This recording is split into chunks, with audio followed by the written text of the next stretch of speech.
Welcome to Shred the Debt, the podcast that cuts through confusion and empowers you to take control of your financial future. Whether you're buried in student loans, battling credit card balances, or just tired of living paycheck to paycheck, you're in the right place. Each week we bring you real strategies, inspiring stories, and expert insights to help you shred your debt and build the life you deserve. Are you ready to take action? Well, subscribe now, share this episode with someone who needs it, and just join the movement to destroy debt for good. No BS, no judgment, just real talk and real results. Let's get to work. I'm Mike Boone. This is episode number 2 of Shred the Debt, and I'm glad you're here. Today, we're going to be talking about one of the biggest tools there is in identifying and helping you get to the root cause of your debt and your money problems. And that is budgets. Okay, so we're going to talk about two typical types of budgets, and they're very simple. Which a budget shouldn't be hard. It should be very simple. It should be direct, to the point. Identify your spending, and then help you discover ways of, or help you think of ways that you can either make more money or you can spend less. So When it comes to your debt itself, the debt itself is a math problem. Okay, it's not difficult, right? It's if you spend more than you make, you're negative. If you spend less than you make, you're positive. But if you don't have a budget, I don't know how you expect to know this. So that's what we're going to dig into. Just from a personal experience, I can tell you guys that I have been terrible in my life with budgets, because anytime anyone ever talked to me about a budget, I would look at something and I would say, "Man, this is just too much work. It's something that I'm not ready to devote the time to, and it creates anxiety in my mind." And really, I was just overthinking it. So looking at your finances, looking at budgets, and just looking at the whole overall scope, I can tell you that I would say in the last year is the first time in my 43 years of living that I ever took part in a budget. From a very young age, back when I was running around in my teens, I never balanced a checkbook. It's terrible. If my mother ever listens to this, she's going to freak out. But I never balanced a checkbook. If, I had the paper register and I had all that stuff, but I never balanced a checkbook. What did I do? I would go to the ATM and I would do just an inquiry, and I would find out how much money I had. Now, I was writing checks. I was using my debit card, but I was not tracking anything. And that is a recipe for disaster. If you're doing that today, that's still a recipe for disaster, even though transactions with your debit card and all that stuff, very, very few people use checks anymore these days. But if you do, it still takes several days for a check to clear, all that stuff. Even though the technology is better, it's still a check. At the end of the day, it's still a check.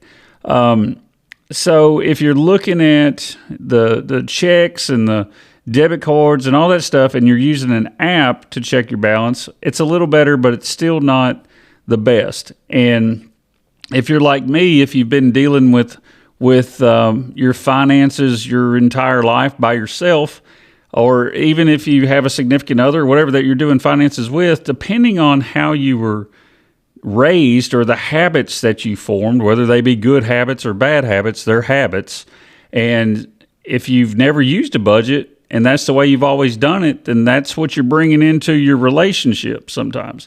So budgets are very important. And the budget is a tool. Now, you'll always hear people say your income is the greatest tool that you have to fight debt. Okay, that part of it's true.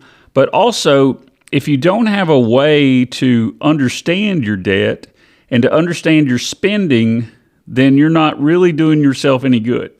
What you'll have is, and I can use myself as an example here.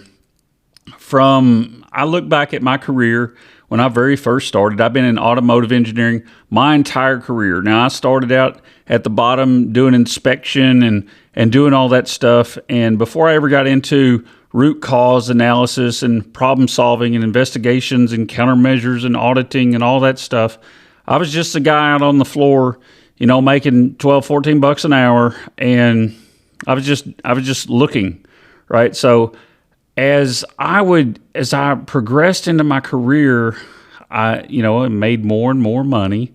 And as you make more and more money, your lifestyle changes. You have the emotional part of it of, I make this, I deserve this. So you go and you buy something.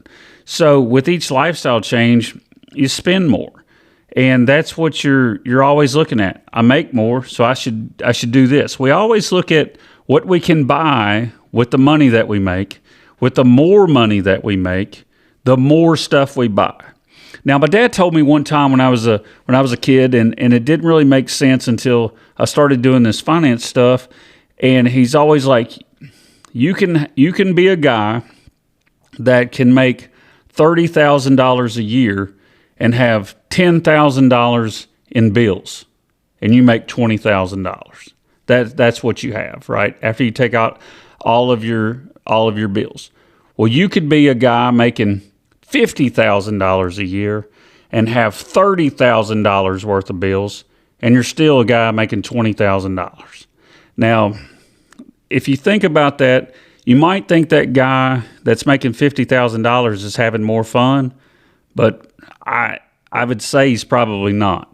With more money, there's always more responsibility, there's more stress, there's more risk, there's more of everything that you have the more money that you make, especially if you're living blind. If you're driving blind and you don't have a budget, you don't know where your money's going, you don't know where you're spending money, then it's a disaster. Yeah, you can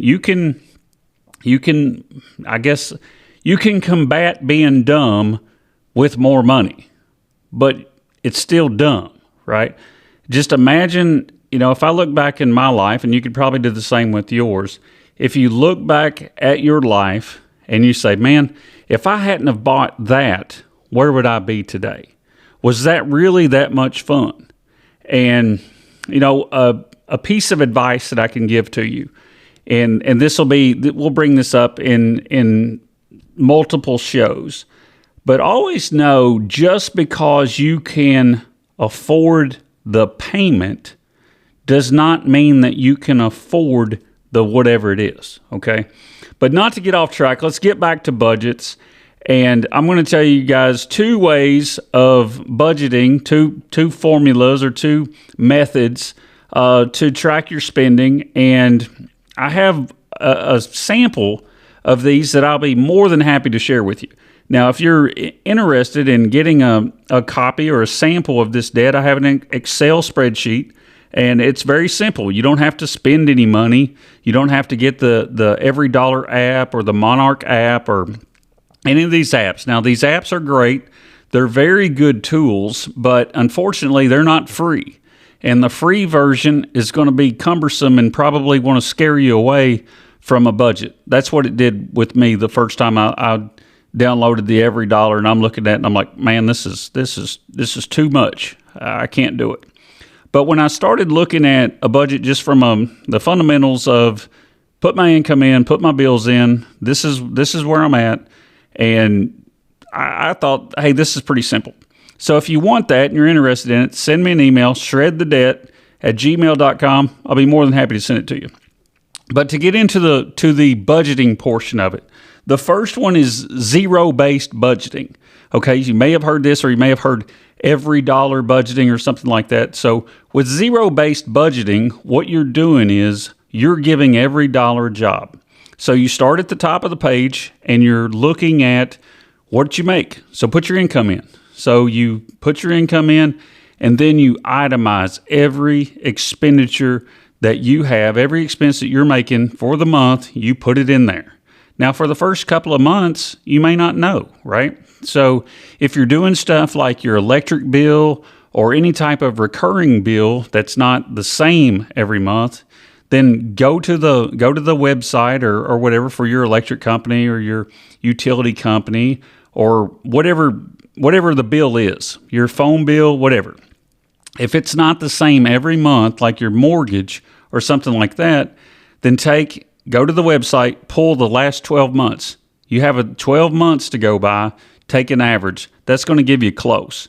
It's going to keep you right around what you need to do. So what I did with mine when I first started doing this with the average, I just took the average of 12 months, added $5 to it to where it was an even, either a 5 or a 0. If it was 13, I made it 15. If it was 17, I made it 20. I rounded up to the nearest $5, and that's been pretty successful for me. And with the with my mortgage, I still have a mortgage. Imagine that. I'm a guy on a podcast that's telling you how to save money, and I'm just like you. I'm still working. I'm still trying to save money. I'm still trying to cut out my debt, okay? That's real life, and that's who I am. And I'm just a guy to support you and show you the tools and teach you how to use those tools to help you pay off that debt faster. So with my mortgage payment, I have that in there. That's monthly. It doesn't change. Okay, if I want to pay more, I can, but it's a set price every month. Now, my electric bill, my gas, I combine those together, and I took the running 12-month average, rounded it to the nearest $5, and I knew that is what it is for the month. Now, one thing different about my mortgage payment is I don't pay escrow, meaning that I don't pay taxes and insurance with my payment. So the taxes, of course, are due at the end of the year. And here in Tennessee, I think they're due in like March. They'll come out in November, December, or whatever. And then you have until March to pay them. So I take that. That's an annual cost. It's typically the same unless there's some sort of increase. But typically that's the same. And then you have I have the insurance. Okay, the insurance is due in like May or something like that, but it's annual. So what I do is I take all those bills and then add those together and then divide those by 12.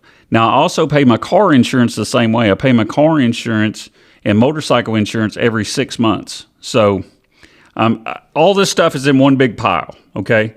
And what I find is when I need the money for, say, car insurance, it's every 6 months.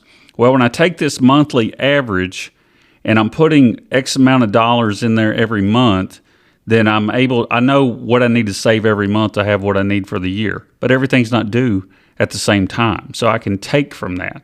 And I have a checking account that's a reserve account that money gets transferred to every time I get paid. So every month I know what I need to put in there. Every 2 weeks I get paid, so I can either split it in there monthly or I can do it every 2 weeks or every paycheck I can put money in there. And then it's accruing value through the year. It's getting a little bit of interest as I'm saving it. And then I just use it as I need it. Now, that is the zero budgeting plan that I'm referring to. Now, I use an app called the Monarch app, and it's legit. I've been using it for a little while now, and it will pull, like it'll tell you things. You can make this thing do all kinds of stuff. Now, it's a pay app, so you're going to have to pay for it. So as you get more acclimated with budgets and you want to make an investment in a budget in a platform, then something like EveryDollar or Monarch or something like that. I really like Monarch, not to give them a plug or anything like that, but that's the one that I use and that's the one that I really like. So you take that as you will. But as far as zero-based budgeting, we're giving every dollar a job. And then at the end of the month, hopefully, we're budgeting savings too, but hopefully we're under budget. It's like we're businessmen. And every month we're bidding a job every month. It's like let's say we're building a restaurant, and we're building the same restaurant at every location. But every month and every restaurant that we build, we get a little smarter, okay? We find ways to do it a little cheaper, not less quality, but we find ways to make it a little better. And that's what we're doing with this budget. We're finding ways with this budget, we're going to find where our money is being spent. And if it's coffee, if it's some sort of extra stuff that maybe we can cut back on, then those are the things that we're going to identify through the budget. The budget is going to allow you to see those things. And if you never track it, you'll never know.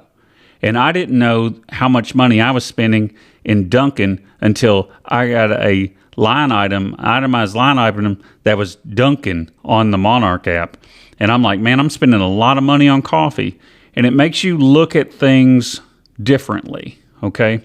And that is the cool thing about the zero-based budgeting is you see everything, right? So you're hearing me, talk about how great that is, and now you're probably saying, well, what's the other one? Okay, well, the other one is the 50-30-20 type of budgeting, and what that does is it splits your money into three buckets, and that's where it loses me. Is I don't know. It's a 50-30-20 rule, and I don't like it. Okay, I'm gonna be straight up. I'm gonna tell you how it works, but I don't like it. And it's taking your income and it's splitting it into three buckets. It's your needs, your wants, and your savings and debt repayment. So it's 50% of your money is allocated to needs, which is your housing, your transportation, your groceries, your gas, those sort of things. Those are necessities, okay? So those are your needs. And then 30% of it is your wants, and that's going to be going to your hobbies, that's where your coffee's going to be, that's where your subscriptions are going to be. See what else? It's your entertainment. If you go to the movies, just your play money, I guess. It's things that you don't necessarily need, but they're things that you like to do. And then finally, 20% of that is allocated toward debt repayment, and that would be your credit cards, your student loans, your things like that. And what I don't like about that is that's the smallest part. It's almost like the 30 should go to the debt repayment and savings. We should always be trying to save a little bit of money. And I guess the flexibility of it is why people like it. I don't like it because I'm putting money. It's too busy. To me, it's too busy. If 50% of my money is going to one thing or one section of things, I get that. But then the other 50%, nope, not 50. I got to split it to 30 and then split it to 20. So now my money's in three different places, but I'm still tracking all the same stuff. And so if I'm under budget in the 50, or I'm under budget in the 30, I'm under budget in the 20. What do I do with the money? How do it? I don't know. I don't like it. I was telling you I don't like it. So the best thing for me to tell you is to just look at it for yourself and then make your own decision on what you want to do. Like I say, I want to send it to you and get involved. When I'm coaching people, I try to push people towards the every dollar job. That's the one that I want to push people to, because that's the one that, to me, it gets you very intentional with your spending. You know exactly. You're looking at it like a math problem, like it is. You have your income, all of your income, and then you're subtracting every single thing you spend, and you're rolling it every month. And at the bottom of the page, if you have $3,000 for the month, you subtract all of your bills, and this month you have $120 left over. Then you know that you have $120 left over, and then you can decide: do I want to go out to eat? Do I want to put this towards something else? Do I want to put this in another account? And then whatever you want to do. The debt snowball is how you would want to look at that. If you had $120 left over, you'd be wanting to put it towards a bill. Okay, I mean that would be my recommendation. But as we get into this, I'm going to just give you guys real life insight and real life examples and motivate you and educate you. And we'll get into that. That's a whole acronym there that I just started. But I'll get you guys on that. but we have to look at budgets from a fundamental standpoint, and we have to use them. Now, I did a Google search earlier, and I was a little disappointed at what I found because I was curious. I said, how many people in America don't use a budget? Because I was one of those people. I didn't use the budget. I thought it was too much work. And I was surprised when the results come back, it said anywhere from, it was like 25 to 40% of people don't use a budget. And I thought 25%, 25 to 40, I mean, that's a lot, okay? But it's not as much as I thought. And, just until probably 2 years ago, I didn't even know who Dave Ramsey was. And, he's been around for 30 years or something. I hear him on his show talking about, well, I've been doing this for 30 years. That's a long time.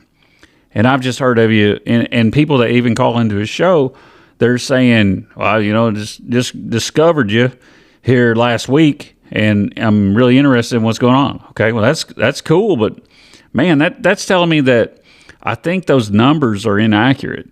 I actually think there's a lot more people out here than are being, I guess, counted that are in probably a worse shape. They're not using a budget. There's no way that there's only 25% of the people in the country that are not using a budget. There's no way. I mean, has anyone ever asked you if you've ever used a budget? Because nobody's ever contacted me and asked me if I've ever used a budget. So I'm willing to bet that I would say over half of the people in the United States are not using a budget. I mean, I really feel that's probably closer to a real fact. So looking at your spending, and once you get to the point that you can use a budget, then you have to make a behavioral change. Okay, once you know where your money's going, and that's looking at this like a blueprint to let's say you're a contractor and you're going to build a house. Okay, you have a blueprint, and you know what you need to purchase. You have a supply list. You have everything that you need to get this house going. The budget is the plan. Okay, the action and your intentions and your motivation are all the things that are going to drive this. And you're going to get smarter and smarter every month as you go by, because you're going to get tired of throwing your money away. And the budget's going to help you identify where you're throwing your money away. And it may not be throwing your money away, but you're going to see where your spending's at, and you can make a calculated decision on if this is something that you want to continue to spend money on. Now, mine, when I took over with my budget and started looking at things, coffee was one of my things. I love Dunkin' Donuts, okay? And I love an iced coffee, and it's like $4.79. It's somewhere between $5, let's just say, basically, for an average on $5, and I'm probably spending, I have over like 4,000 points with Dunkin'. It's quite a bit. I think it's quite a bit. It may not be any, and it may not be that's not a flex at all, because it's telling you that I'm spending a lot of money at Dunkin' Donuts on a cup of $5 coffee. So I'm not proud of that. But looking at that, is that a bad thing? I don't know. I mean, it depends on it depends on, I guess, your financial situation. If you plan for it, if you budget for it, I happen to budget for it, so I know about how much time and how much money that I can put forth to Dunkin' Donuts each month. Now, some people it's going to be cigarettes. Some people it's going to be beer or going to a bar or something like that. It's going to be something, but you just have to track it, and that's the key point of it. It's just knowing how to track it.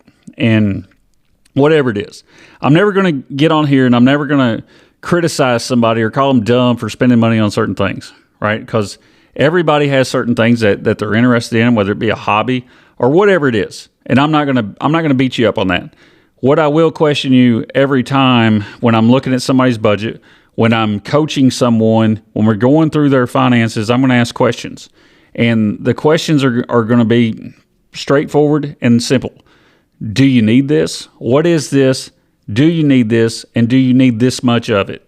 And those are the three things that we're gonna cover. So it's really important for you to understand your spending, and then you're gonna have to make a behavioral change. Okay, so your spending, your emotional, whatever's driving you to spend that money that's going to be the driver to help you change the mindset and change the habit. Okay, your bad spending didn't start with going to well, I mean, it did go to Dunkin' Donuts, but it wasn't that one time that you decided to go to get a coffee, right? It was the one time, and then you went again. You went on Monday, then maybe you went on Wednesday, and then the next week you went on Monday, Tuesday, and Wednesday, and then before long, it becomes a habit that you go every day, and that's when it becomes a problem. A little bit of something, you're an adult, you're working, you make the money, just spend it, and don't overspend. Okay, so once you get the budget, once you figure out what budget that you want to use, don't let it take over your life.